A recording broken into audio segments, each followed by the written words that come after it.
Mahal kong kaibigan, naranasan mo na bang mapagod, nasaktan, o nawalan ng pag-asa na alam mong may kailangang baguhin, ngunit hindi mo alam kung paano mangyayari ang mga bagay-bagay? Isang panahon kung saan maaari ka sanang gumamit ng higit na pananaw at patnubay, o hindi bababa sa isang bagong paraan upang alagaan ang iyong sarili at magdala ng kaunti pang kapayapaan sa iyong buhay. Lahat tayo ay nakikipagpunyagi sa ating sariling mga isyu, mga pattern na nakakatalo sa sarili, at pagkondisyon, lahat ng nagbibigay kulay sa ating mga pananaw sa ating sarili at sa mundo, alam man natin ito o hindi.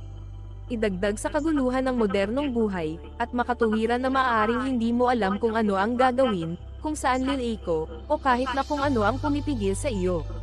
Ngunit paano kung mayroon kang tool na makakatulong sa iyo hindi lamang mapawi ang stress at pagkabalisa, ngunit makakatulong din sa iyong tumuon sa pangangalaga sa sarili at maging malinaw sa kung ano